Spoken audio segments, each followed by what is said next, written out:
हमले के बाद आपको बताऊं, दुनिया के सारे देश भारत के साथ खड़े हो गए। डोनाल्ड ट्रंप, सऊदी अरब, इजराइल या फिर रूस और अमेरिका, सारे मुल्क भारत से कह रहे हैं आप आतंक के खिलाफ कार्रवाई कीजिए, हम आपके साथ खड़े। देखिए क्या कह रहा है अमेरिका इस घड़ी में। अमेरिका ने कहा कश्मीर, खुद ट्रंप ने कहा कश्मीर से बेहद परेशान करने वाली खबर आई। आतंक के खिलाफ हम भारत के साथ मजबूती से खड़े हैं। दोषियों को न्याय के दायरे में लाने के लिए भारत को मेरा पूर्ण समर्थन है।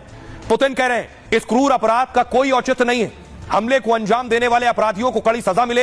आतंक के खिलाफ लड़ाई में रूस भारत के साथ है।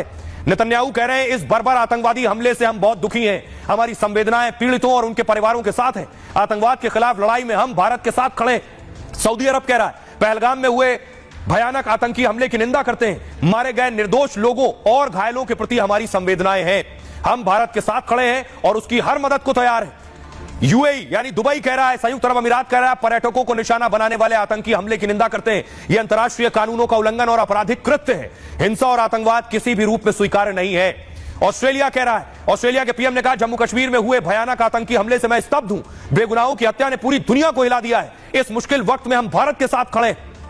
मेलोनी ने कहा भारत में हुए आतंकी हमले से बहुत दुखी हूं। इटली की संवेदनाएं पीड़ित परिवारों के साथ है। हम भारत और भारत के लोगों के साथ हैं।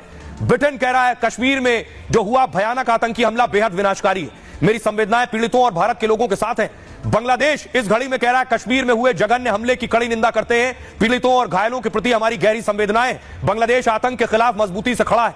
मालदीव का कहना है पहलगाम में हुए भयानक आतंकी हमले से दुखी हैं। आतंकवाद के सभी रूपों से निपटने के लिए प्रतिबद्ध और अडिग हैं। और खुद आपको बताऊं, आतंकवाद पर प्रधानमंत्री नरेंद्र मोदी से डोनाल्ड ट्रंप ने बात की।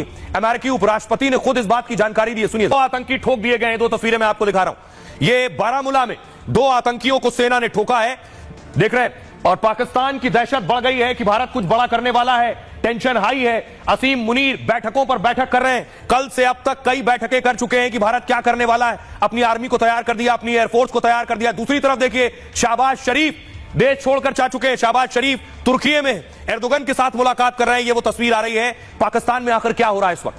पाकिस्तान की हालत वो है कि चोर की दाढ़ी में तिनका। पाकिस्तान बिना बोले कह रहा है हमने कुछ नहीं किया। देखिए सच, पहलगाम आतंकी हमले से मोदी और भारत गुस्से में, और तो पाकिस्तान में भारी खौफ और तनाव का माहौल है इस वक्त। पाकिस्तान को डर है कि भारत हमले का बदला ले सकता है। पूरे पाकिस्तान में चर्चा है कि भारत एयर स्ट्राइक कर सकता है, जिसके चलते पाक सेना ने सीमा पर अलर्ट जारी कर दिया है। पाक सेना के अधिकारी एक्शन के डर से रात भर जागते रहे। फ्लाइट रडार में पाकिस्तान की बेचैनी के सबूत मिले।